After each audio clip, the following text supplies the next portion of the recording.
Hello, freak bitches. Trouble in the video game industry with these people that are predominantly left wing and predominantly progressive. Like, quote, I say progressive, but progressive is kind of a dirty word now. It It's is. becoming.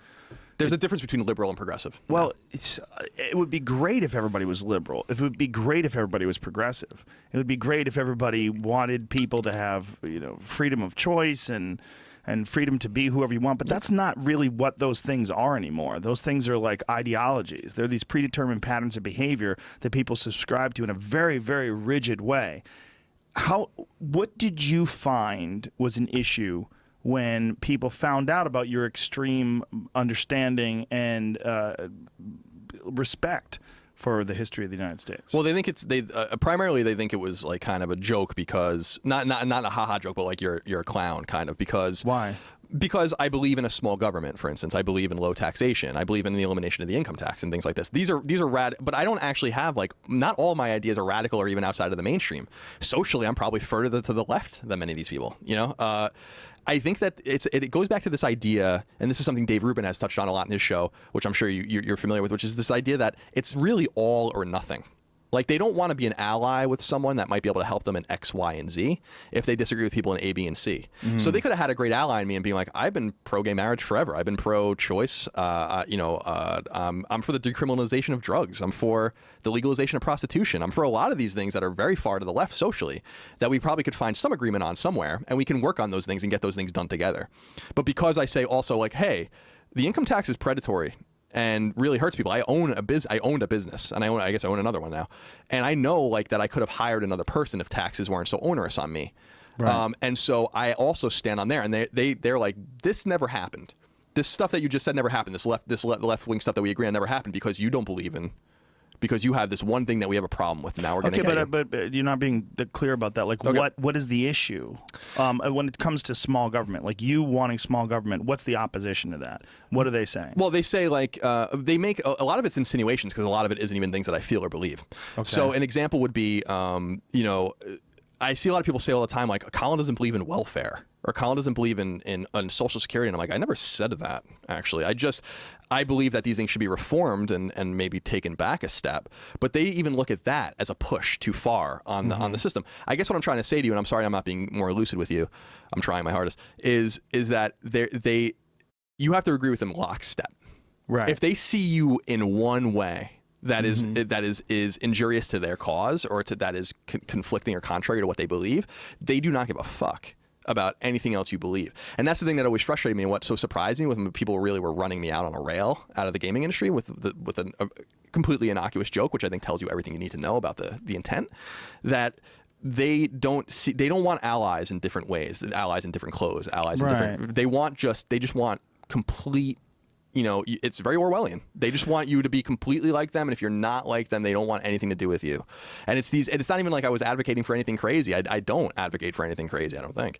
That doesn't sound crazy at all. But what's interesting is we've kind of turned a corner where in many ways the right is more tolerant than the left to variations in their ideology. Whereas the right is much more tolerant to people that support gay marriage. The right is much more tolerant to people that, I mean, you can fill in the blanks. There's a bunch of different rights that the right would sort of accept from someone who also voted Republican, but the left isn't.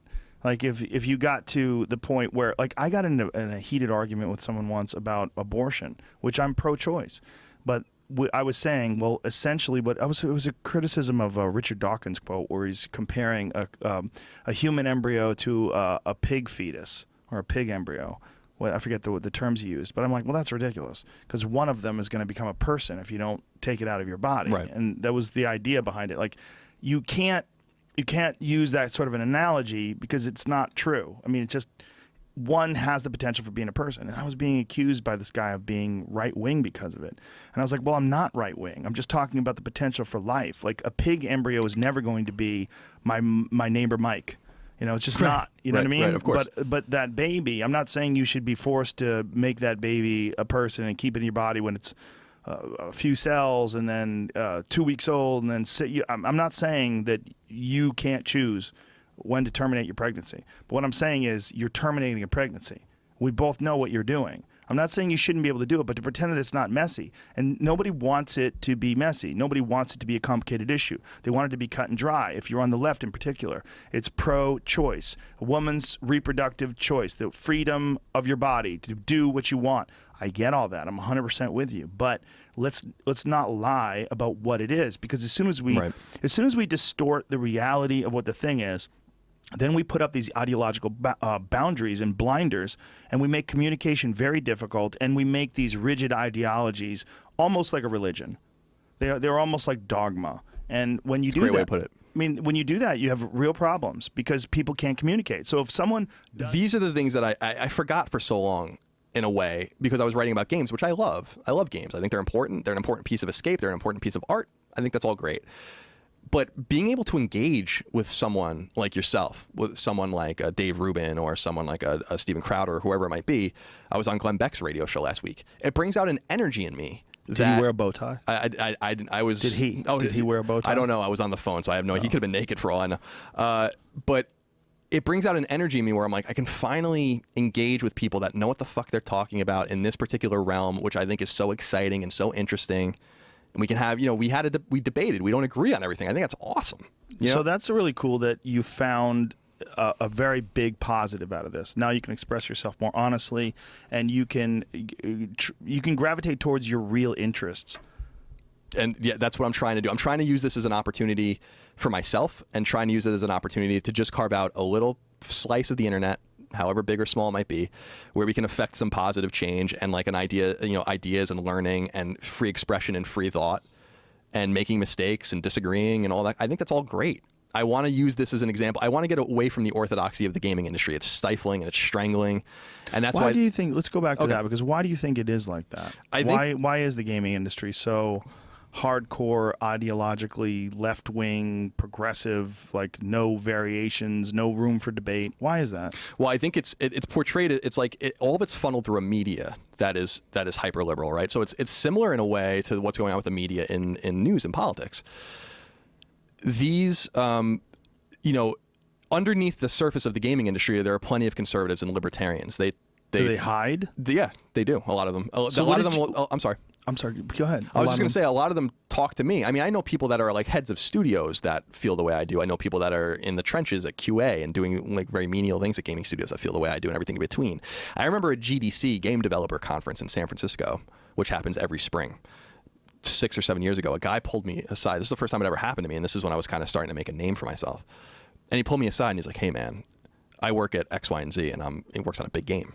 And he's like, "Keep doing what you're doing. There are a lot of people out there that agree with what you're saying, but they don't dare speak out because they'll get lambasted in some way. Look what happened to me over something so innocuous." Well, you were saying that there's some pushback about your ideas before this. Yes. What did you experience? Well, so every time I would write a politically driven op-ed, for instance, when I was at IGN, I was senior editor, but I kind of had like editor at large qualities, meaning for people that don't know, editor at large basically, in a way, do whatever they want. Like they'll find something to write about. I used to go away for days at a time and go research things and then write these big 50,000 word articles. 50,000 words? Yeah, the history of Who's got that kind of time, dude? Well, I did. I carved it out. But what about people reading it? Oh, Who's no, got that kind of time? It was in 5 parts. Oh, okay. The history of Naughty Dog was like my opus. Naughty Dog is this very huge, actually in Santa Monica, a very huge game developer, very talented game developer. I went and talked to 19 people, got about a bunch of primary sources and all these things, and wrote this piece that I really cared about. And so, but when I would write things like the political correctness piece about, let me give you an example. There's a game that was canceled maybe 5 years ago or so. It was pretty late in development, so it's weird to cancel a game when they've already spent a bunch of money on it. It was called 6 Days in Fallujah. And it was a game about, it was a third-person shooter, I think, about the experience of Fallujah in Iraq, terrible conflict that happened there. And people, even on the right, were getting upset about it, being like, "It's too soon. This is still ongoing. How can you do?" And I wrote a piece being like, "What are you all saying? Like, this is awesome. This is so great that someone wants to tell a story like this and do something like this, and you just get it from all sides." People will be like, it's not sensitive. It's all these kinds of things. And then the girlfriend mode thing I wrote about, where people were like, "Oh, you're a sexist," and blah blah blah blah blah. And I'm like, I'm actually just protecting the sanctity of a man who might have made a mistake. That's it. instead of destroying him. It goes back to this whole thing of like the Wait a minute, I lost you there. I'm sorry. The girlfriend mode, the Borderlands story I told you, where the guy and they were all going after him and going after his job and doing all these things. And I wrote a piece being like, hey, like if this is a farce, guys, like he made a mistake, maybe, and I don't know that he should. And it was a soft target, and they just went after it. Exactly, and it reminds me. And so you experienced blowback? Yeah, every time. From that? Yeah, every time. Like, what was the blowback from that? From you defending this guy, saying, well, he just really fucked up the way he described things, but it was innocent in that regard. Well, you lose, like, social cachet when every time something like this would happen, right? So that's why I say, like, this was the moment, the joke was the moment that they were looking to pounce, really. And I'm not saying that they were calculating everyone's waiting, but they saw an opportunity and they took it. Because over time, you lose respect over people because of your political stances, completely reasonable political stances, I think, where they remember that you said this and you said this and you said this and you said this. So this wasn't like really, you weren't really having debates with people where you were disagreeing with them. It was simply a matter of reaction to some of the things that you had written where they were trying to box you into some sort of a conservative group. Right, and they would call me an alt, now it's like I'm a Nazi, I'm alt-right, I'm all these things. I'm like, I don't think I have one alt-right. I don't even really know what the alt-right means, but what is alt-right? Like what? To me, it seems like the far fringes, like the Richard Spencers of the world, the neo-Nazis and the white supremacists and the actual nationalists. Well, as soon as you write alt on something, I feel like it's a message board thing. Like alt-right, it's like it's a Reddit thing. Yeah, exactly. So alt-right, alternative right, like what is it? I mean, I don't know the. So I mean, maybe you're it. I hope not. based on their characterization of it. Well, But to me, I'm sorry. Go ahead. No. Well, how would they define you as being alt-right? What would they say that you have alt-right characteristics? You can see these, message boards, for instance. A lot of people were very supportive on Reddit and all these kind of places that are a little more known for free thought. But there's this one video game message board in particular that is just insane.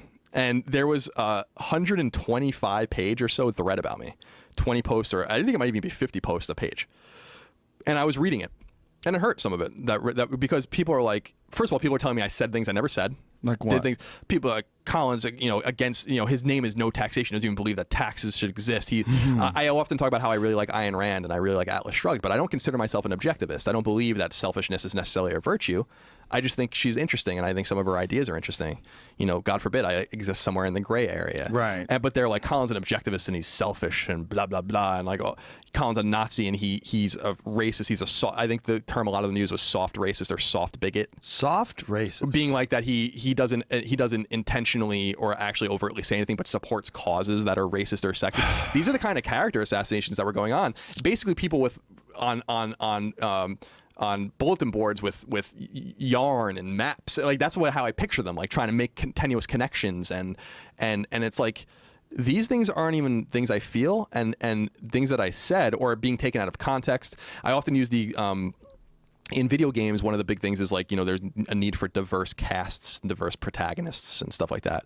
And I often use the case that I used to use the saying, I don't believe in diversity for diversity's sake. I believe that an artist should tell his story. So if an artist, a writer of a game wants to have an all-white cast and that's what he thinks serves his story, I don't think that makes him a racist. Right. If he wants to have an all-Asian cast, I don't think that makes him a racist either. I think that's what he wants to do. And people took that out of context and were calling me a racist and a bigot and all these kinds of things, and it's hurtful because there's no one there no one's defending me, and I can't defend myself because I'll just make it worse.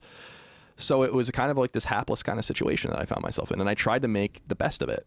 I had a debate once about that with a friend who was an Asian actor, and he was talking about the lack of roles for Asians in Hollywood and what a massive issue is, and that he wanted to raise awareness of it. And I was like, man, but we're talking about a creative venture. You're talking about somebody writing a story. Like, I think the correct way to go about it is to try to figure out how to get your own project through, or someone else who feels very strongly about this trying to get their own project through. But the right way is not for someone to have to compromise their creative vision in order to encompass the full spectrum of races in whatever story they're writing.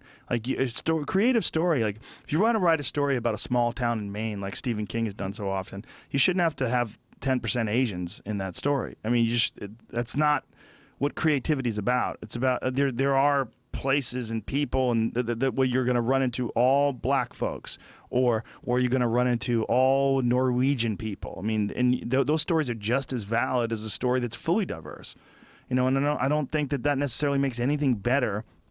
And I also think that when you're talking about that, you're sort of talking about it like there should be a quota, you know, and like Hollywood should recognize the need for these people to be in films and movies, and it's just you're making this politically correct sort of you're passing these judgments on this thing that is all about imagination.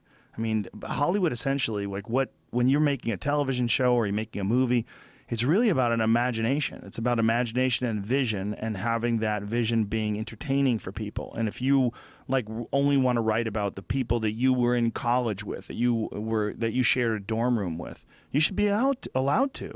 And if there's a disproportionate amount of people that are doing that happen to be white males, that, you know, we should probably try to figure out why. But the idea that you have to force people to hire Asian folks or black folks or women or whatever, that seems so crazy to me. Yeah, serve the story, right? Yeah. And to give you a little glimpse, to give you some context with what might be going on in gaming, there was this very popular game series called The Witcher, which is made by a Polish developer called CD Projekt. They're in Warsaw.